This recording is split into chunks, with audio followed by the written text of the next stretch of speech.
Everyone, आज हम लोग फिर से देखेंगे प्रश्नावली 1.5।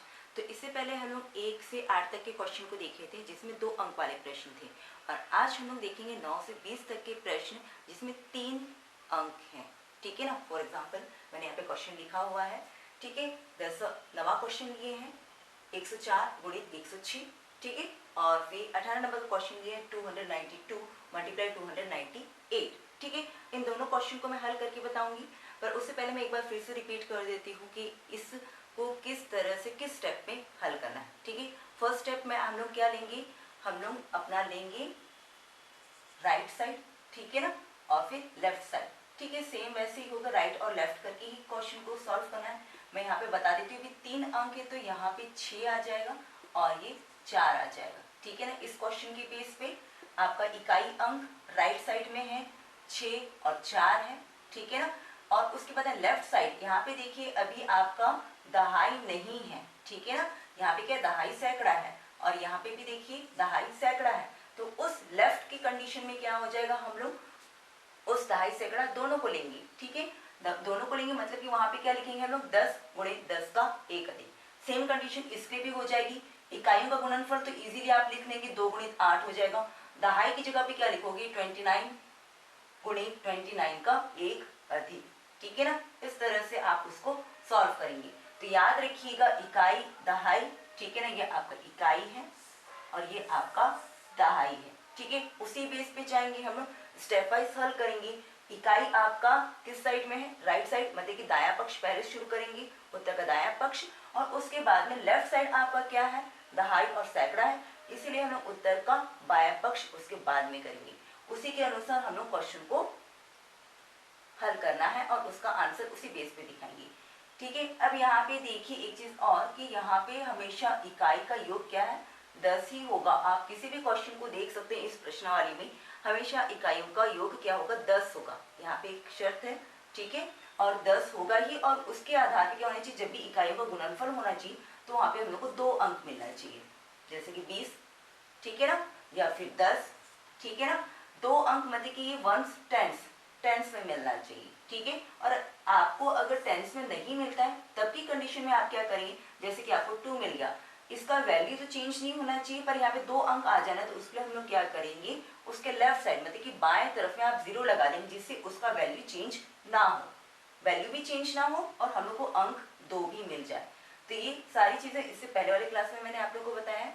ठीक है, अब हम लोग इस क्वेश्चन को हल करते हैं, इसी नियम के इसी स्टेप में क्वेश्चन को सॉल्व करेंगे। तो अभी हम लोग देखते हैं, हम लोग का 104 गुणित 106, 104 मल्टीप्लाई 106। ठीक है, तो फर्स्ट स्टेप क्या हो जाएगा हम लोग का, उत्तर का दायां पक्ष, ठीक है ना, मतलब कि राइट साइड। ठीक है, तो यहाँ पे क्या है, राइट में क्या है आपके पास में इकाई है, याद रखिएगा राइट साइड मतलब कि आपके पास में क्या है, इकाई है, तो इकाइयों का गुणनफल। कंफ्यूज होने वाली बात ही नहीं है, राइट में क्या है वो ध्यान रखिएगा, इकाई या दहाई, उसी बेस पे आपको लिखना है। ठीक है ना, तो इकाइयों का गुणनफल, तो इकाइयों का गुणनफल मतलब क्या है, 6 और 4 है, 4 6, इसको आगे पीछे कर सकते हैं, कोई परिवर्तन नहीं होगा, आंसर आपको सेम ही मिलेगा। ठीक है, 4 6 का कितना हो गया, 24 हो गया, 4 4 24। ठीक है, ये आपको मिल गया। सेकंड स्टेप क्या है हम लोग का, उत्तर का बायां पक्ष।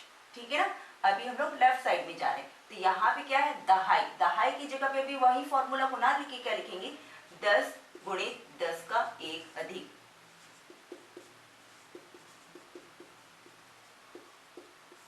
ठीक है ना, तो यहाँ पे क्या हो जाएगा, ये 10 तो वैसे ही रहेगा, 10 का 1 अधिक क्या होता है, 11 होता है। ठीक है, मल्टीप्लाई कर देंगे, कितना हो जाएगा, ये आपको 110 मिलेगा, 110 मिलेगा। ठीक है, तो अब आपको आंसर लिखना है। ठीक है ना, आंसर में याद रखिएगा राइट लेफ्ट के बेस पे ही चलेंगे हम लोग, राइट फिर लेफ्ट, आपको आपका हाथ मान में कौन सा राइट है कौन सा लेफ्ट है उसी बेस पे चलिएगा। ठीक है, तो राइट साइड मतलब कि राइट साइड कौन सा सॉल्व किया हम लोग, 24 से 24 को लिख दिए, फिर लेफ्ट साइड क्या मिला हम लोग का आंसर, 110 मिला, तो ये आपका आंसर है। ठीक है ना, तो सेम ऐसा ही आपको 18 नंबर का क्वेश्चन को भी सॉल्व करना है, उसको भी देखते हैं। ठीक है, तो फर्स्ट स्टेप फिर से वैसे ही हो जाएगा, उत्तर का दायां पक्ष मतलब कि राइट साइड।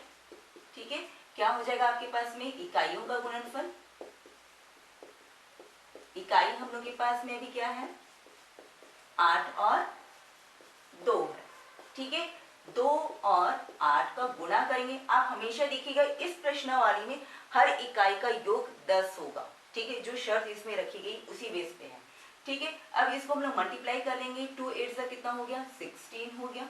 ठीक है, अब सेकंड स्टेप क्या है, उत्तर का बायां पक्ष मतलब कि लेफ्ट साइड।